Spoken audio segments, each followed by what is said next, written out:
What's up, everybody? It's your boy Ryan, and this is the Thunder Channel on nootropics. Thanks so much for being with me. So you can take this nootropic, we'll get to that in just a second, every day, starting now for the next 67 years now. I'm just joking.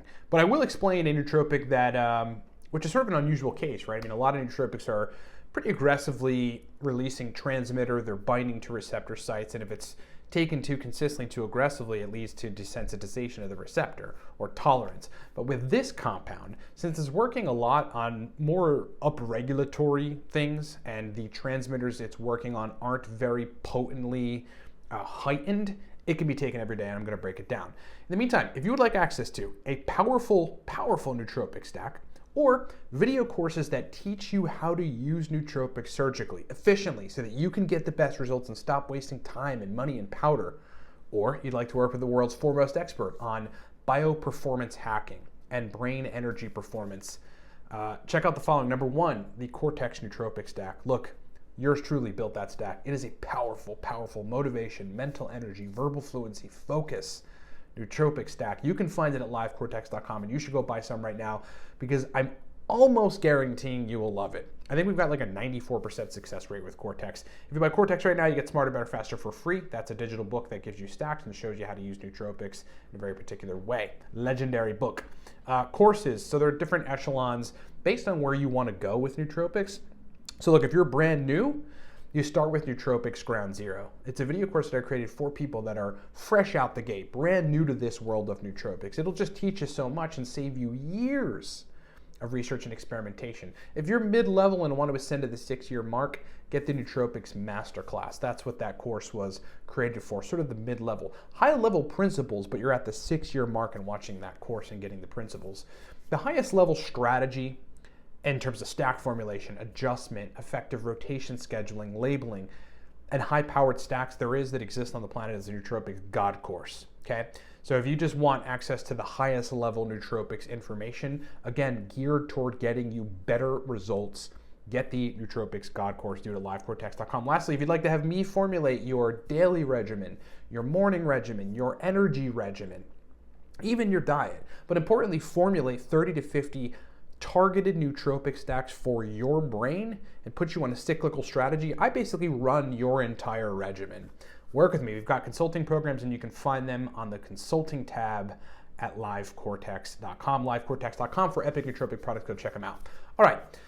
So quick preface before I get into it. Yeah, a lot of nootropics you can't take every day, and that's simply because they will induce ligand-induced desensitization. Ligand-induced desensitization is an actual term that describes when you're sending a neurotransmitter to bind to its receptor sites too consistently. The receptor sites start saying, hey, this transmitter is coming through too often and too aggressively. I'm going to change my response a little bit to this neurotransmitter just so that it's not provoking this like massive response consistently. Feedback systems, homeostatic feedback systems. That's what receptors aim to do. So ligand-induced desensitization is like it's like a fail-safe that's set in place in your brain. And there's ways around it, and there's ways of really you want to modify the receptor site so that doesn't happen. You can actually tell the brain not to create a tolerance to a particular nootropic compound, and that's a lot more advanced. We get into some of that stuff with Nootropics God course. But that's why you can't take certain nootropics every day. Like if you figured out some stack that's really epic for you and turns on brain performance, you're like, shit, this is awesome. Don't take it every day because your response to it is going to lessen over time. Almost definitely, right? With most nootropics, but not with Alcar. Okay? So acetyl L-carnitine is the topic of this video, and it being especially a nootropic that can be taken every day. Right? Every day without fail. Now, there are some caveats, and I'll get to those caveats in just a bit toward the end of this video, but I want to first explain why you can be taking it every day, why perhaps some of you should be taking Alcar every day, and ultimately what you can hope to expect. So we've been through this 1,000 times, but those of you that don't know, acetyl L-carnitine, affectionately known as Alcar, is the acetylated version of the amino acid L-carnitine. What it's primarily doing is optimizing mitochondrial energy via fatty acid transport, because if you look into what L-carnitine is doing, it's essentially that. But the acetylation of it, the acetyl chemical group bonded to L-carnitine, allows it to cross into the blood-brain barrier. Also, it upregulates the function of the D1 dopamine receptor, which is really huge because that receptor is tied into a lot, not least of which is the regulation of dopamine throughput to D2. Alcar is a partial 5-HT1A serotonin agonist, so basically will bind to the 5-HT1A receptor on the serotonin side, provoking a serotonergic-esque response. Over time, it removes lipofuscin in your brain. This is chronic use. The studies on this are chronic use, so lipofuscin's a buildup of toxins and metals and even sugars that end up in your brain that potentially could be contributing to beta amyloid plaques, or otherwise it really just not good for brain function to have a buildup of lipofuscin. Alcar long-term removes that, and also in longer-term chronic use fosters the expression of nerve growth factor, which is a really, really important reparative protein in your brain that gets activated to fix neuronal damage. Okay, so that's why Alcar as a nootropic has such an impressive, multifaceted profile in terms of effects. So taking it every day. Why? Why is it okay to take Alcar every day but not like aniracetam as an example? Well, aniracetam, there are studies on it being taken pretty consistently with people that had cognitive decline, and there were no ill effects. In fact, there were consistently rising positive effects, right? But Alcar is a completely different animal in that it's not hyper forcing the release of a transmitter like aniracetam is on the acetylcholine side. It's doing different things pharmacologically, which allow it to be taken every day without real concern of receptor downregulation or even tolerance issues. Because it's in the category of non-downregulatory nootropics, okay? That's just sort of a phrase that comes out of nootropics methodology, non-downregulatory nootropics, meaning it doesn't foster reduced expression of anything. Alcar is not fostering reduced expression of any neurotransmitter system, which is really awesome. In fact, it's aiding in the expression of, again, like the D1 receptor and some of these other things that I discussed.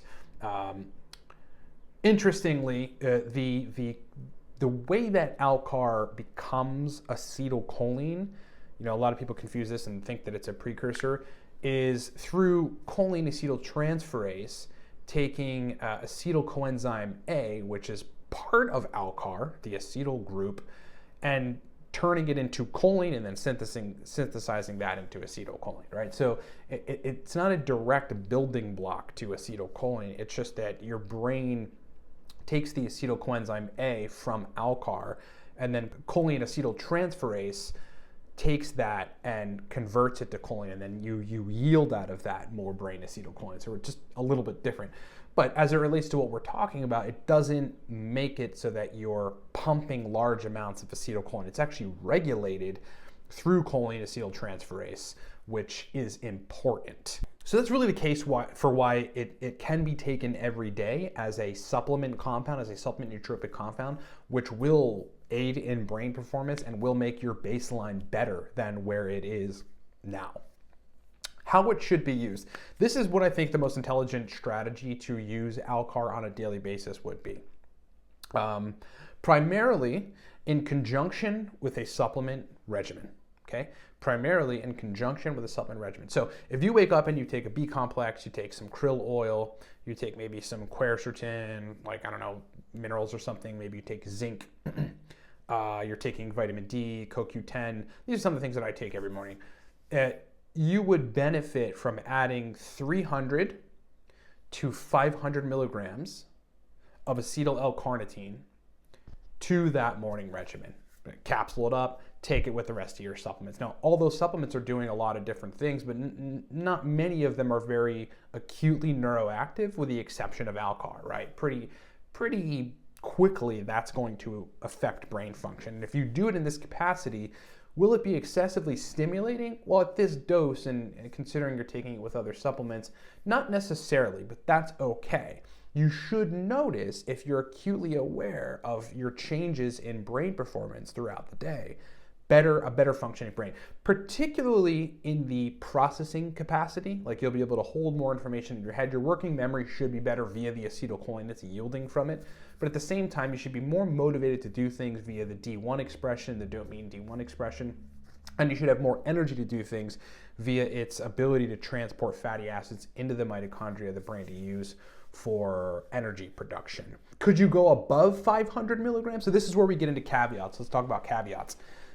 There is a caveat for this, and the caveat is, I guess I'll just discuss the most primary caveat that people tend to run into, or problem that people tend to run into with Alcar, is that if you dose it high enough, you may run into anxiety. Now, the exact mechanism of action for that, hard to say. It could be. Usually it's in people that are anxiety prone, right? So excessive neurotransmitter firing, or even elevated excitatory neurotransmitters like acetylcholine, which you'll get from Alcar in just a different way, can induce anxiety in the anxiety prone, in folks that are likely to have anxiety when anything sort of triggers any extra sort of energy in their brain. That's the real caveat. So those of you that have anxiety, I still think you can take Alcar, but you probably already have a strategy for anxiety, like whether it's theanine or picamilin or fesiracetam or whatever kind of strategy you have. Keep executing that strategy, and if you're going to do this, just monitor how it's affecting your anxiety, right? And then maybe you want to scale up some of the other compounds that are keeping GABA in check for the moment, keeping GABA working, and binding to receptor sites, so that you can quell anxiety, and to scale that up along with your effects from Alcar. But I got to tell you, like, it wasn't until about a month ago or so that I started adding it to my daily regimen. So some of those compounds that I talked about before, like CoQ10, krill oil, zinc, etc., that I take every morning just without fail, I've added Alcar to it. My dose is 400 milligrams. That's just my dose. It seems to jive well with me. And like, without fail, every day in the last month, it has given me energy, and extra processing above my baseline, to the point where on some days, like, I just won't take an additional stack. Like today is one of those days. Like, I didn't take anything else. I just took my Alcar with my morning regimen. It was fucking awesome. I'm on fire now. I had some coffee. I had a juice, combination of fruits and vegetables pulverized in a juicer to give me bioabsorbable vitamins and energy. That stuff is amazing. And so look, I've got some work to do, and I'll probably execute some work for the next 2-3 hours after this video, right? So let's summarize. Alcar is supporting mitochondrial energy production in the brain through fatty acid transport crossing the blood-brain barrier. It's upregulating the dopamine D1 receptors expression, which mediates dopamine throughput through D2, which is very important for sexual function and the reward system and motivation. It is a partial, mild serotonin 5-HT1A agonist, which really doesn't mean a whole lot for you folks, except for you'll get a minor serotonin response, which might be calming. Removes lipofuscin with chronic use, fosters the expression of nerve growth factor with chronic use, and through acetyl coenzyme A and then choline acetyltransferase, you actually yield more acetylcholine just by having Alcar in the mix. Taking it every day is a good idea, but is doable because it's in the category of non-downregulatory nootropics, meaning it's not fostering the reduced expression of anything. In fact, it's the opposite. It's aiding in the expression of many things in a way that doesn't lead to a desensitized receptor site or desensitized response, how it should be used. In my opinion and my experience, in conjunction with a supplement regimen, you're sort of using it as a nootropic supplement, and not just a nootropic in a bigger stack of things that are just turning on brain performance exclusively. You're taking it with other supplements, B vitamins, krill oil, fish oil, whatever, zinc, whatever minerals you might take in the morning, CoQ10. Again, these are some of the things that I take, quercetin, and you're just adding Alcar on top of it. The dose should be, in that case, 300 to 500 milligrams. You can go all the way up to 800 to 1,000 milligrams, but at that point I would be monitoring for not necessarily side effects, but again, in the anxiety prone, extra, induction of some sort of anxious feelings because you've got excitatory neurotransmission going on. But that is what I think. And interestingly, so yeah, I'm 1 month into taking Alcar every day, and I don't feel like the response from it in the morning is any less than it was 1 month ago, which is really interesting and rare when it comes to the world of nootropics. Looking at some of the other stuff that we talk about and that I typically take, like if I took aniracetam, oxiracetam, Nupep, teocrine, citicoline every single day, no question I'd get a desensitized response eventually, which is why I don't do that, right? I switch between a bunch of different stacks, throughout the course of the month. But having Alcar in this capacity, I don't notice a reduced, effect in terms of brain energy. I just have solid brain energy, that in some cases lasts like a good degree of my like working day, which is really, really useful. Okay, so you've been thinking about taking Alcar, or if you're looking at what nootropic can I take every day that will improve my baseline, take Alcar. It is exceptional, and it's doing a lot of really positive things. Thank you so much for watching and being with me. Remember, if you want access to a very powerful nootropic stack, if you want access to video courses that get you to certain levels in usage of nootropics, which ultimately means results with nootropics, or you'd like to work with me, the world's foremost expert on bioperformance optimization and neurohacking, check out the following. Firstly, Cortex Nootropic Stack, built for hard charging individuals, built for the dopaminergic and cholinergic system optimization, built to make you focus and have motivation and brain energy. Get Cortex, livecortex.com. Go buy Cortex, as if you get it on subscription right now, you get Smarter, Better, Faster for free, okay? And if you don't know what Smarter, Better, Faster is, check it out at livecortex.com. Video courses, again, if you're brand new, you've got to start with Nootropics Ground Zero. I've set these up perfectly for folks to really get to the highest level in results with nootropics. If you're mid-level in a year or two, or even 6 months, but want to get to the 6-year mark, get the Nootropics Masterclass and watch that video course. Endless stacks, endless strategy in these video courses. Lastly, the highest level of nootropics courses, the God level, teaching you stuff that really only I seem to know. I mean, I've formulated all these methodologies on how to use nootropics and work with businessmen and guys all around the world on this, and there doesn't seem to be other people that understand this. It's like I am literally the world's foremost expert on nootropics. Highest level course, Nootropics God course, get that livecortex.com. Lastly, if you'd like to have me formulate your regimen, I mean, this is what I love to do. It's my life. I spend a lot of time working with clients, building out energy regimens, daily regimens, testosterone, sleep regimens, but importantly, nootropic regimens that are highly, highly targeted for your brain. Rotation schedules that are that a lot of logic goes into, so that you don't get desensitization. You get continued streamlined brain performance. Work with me. You've got consulting packages at livecortex.com. On the consulting tab on the menu, we just recently added a month-to-month option. So you can actually pay month-to-month to have me consult. It doesn't come with some of the other perks. It's like if you need to repair chemistry, you probably want to do a 4-month or a 6-month option. But the month-to-month option is now available at livecortex.com. Thank you so much for watching, everybody. Talk to you next time.